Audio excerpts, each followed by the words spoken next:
जब सीएम योगी से बोल पड़ी महिला, बाबा जी ससुराल वाले दहेज के लिए परेशान कर रहे हैं। ये सुनकर बुलडोजर बाबा हुए गुस्से में आग बबूला और फिर सीएम योगी ने पुलिस अधिकारियों की लगा दी जमकर क्लास। एसपी हो चाहे डीएसपी, सीएम योगी के गुस्से से सभी थर-थर कांपने लगे। बुलडोजर बाबा ने गुस्से में कहा, ये क्या खेल चल रहा है। इसके तुरंत बाद सीएम योगी ने जारी कर दिया अपना बड़ा फरमान। सभी अधिकारी को मनाते रहे, लेकिन योगी ने एक न मानी। एक महिला ने रोते हुए सीएम योगी से लगाई गुहार, कहा बाबा इलाज के लिए पैसे नहीं है। सीएम योगी ने इसके बाद जो किया वो उसे सुनकर आपके भी होश उड़ जाएंगे। ऐसे ही नहीं, कोई मिट्टी से निकलकर सोना बन जाता है। धूप में तपना होता है, बारिश में चलना होता है, मौसम कैसा भी हो कभी नहीं रुकना होता है। हिंदुओं के रक्षक कहिए, बीजेपी के सबसे बड़े फायर ब्रांड नेता कहिए, बुलडोजर बाबा कहिए, सबका मतलब होता है योगी आदित्यनाथ। सख्त प्रशासक, तेज फैसले लेने वाला, गलतियों पर किसी हाल में नहीं छोड़ने वाला, यही पहचान है योगी आदित्यनाथ की। यही वजह है कि उनको मोदी के बाद दूसरा सबसे बड़ा नेता माना जा रहा है। राजनीतिक जानकारों का तो यहाँ तक मानना है कि मोदी के बाद योगी ही होंगे जो देश की जिम्मेदारी संभालेंगे।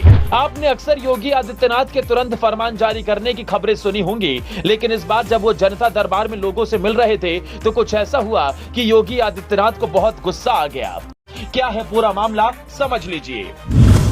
जनता दरबार की सुनवाई के दौरान एक महिला ने योगी से शिकायत की, उसके ससुराल वाले दहेज के लिए उसे परेशान कर रहे हैं। महिला ने बाबा के सामने पुलिस की भी पोल खोल दी और कहा कि हम शिकायत कर चुके हैं, लेकिन अब तक पुलिस ने कोई कार्रवाई नहीं की। जिसके बाद योगी आदित्यनाथ का पारा 7वें आसमान पर पहुंच गया। उन्होंने तुरंत पुलिस के आला अधिकारियों की क्लास लगा दी, जिसके बाद सभी के हाथ पांव फूल गए।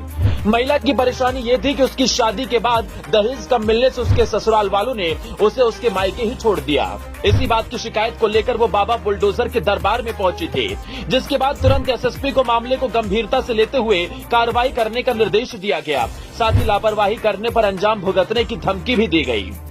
कई लोगों की शिकायत स्वास्थ्य विभाग को लेकर भी थी, जिसके बाद बुलडोजर बाबा ने तुरंत स्वास्थ्य अधिकारियों को बुलाया और उनसे सवाल जवाब करने लगे, जिसे देखकर अधिकारी भी हैरान रह गए। फरियादियों के सामने योगी आदित्यनाथ ने अधिकारियों को फटकार लगाई और किसी भी तरह से लापरवाही न करने की हिदायत भी दी। आपको बता दें कि फरियादियों की सुनवाई का प्लान भी योगी का तुरंत ही बना था। योगी बाबा प्रदेश के बाढ़ प्रभावित इलाकों का हवाई सर्वेक्षण कर वापस लौटे थे। पूरे दिन भर की थकान उनके चेहरे पर थी, लेकिन जैसे ही उन्हें पता चला कि कुछ लोग फरियाद लेकर दूर से पहुंचे हैं, वो बिना देरी किए फरियादियों के पास पहुंच गए और उनसे उनके समस्याओं को सुना। साथ ही तुरंत अधिकारियों को निर्देश भी दिए। बाबा के दरबार में अपनी फरियाद लेकर आए लोगों ने राहत की सांस ली। योगी आदित्यनाथ लखनऊ से गोरखपुर पहुंचे हुए थे। इस दौरान ही उन्होंने फरियादियों की बात को सुना। वैसे बुलडोजर बाबा की सख्त कार्रवाई के लिए आप उनको कितने नंबर देंगे? साथ ही योगी आदित्यनाथ जिस तरह से एक्शन लेते हैं उस पर आप क्या कहना चाहेंगे? कमेंट कर जरूर बताएं।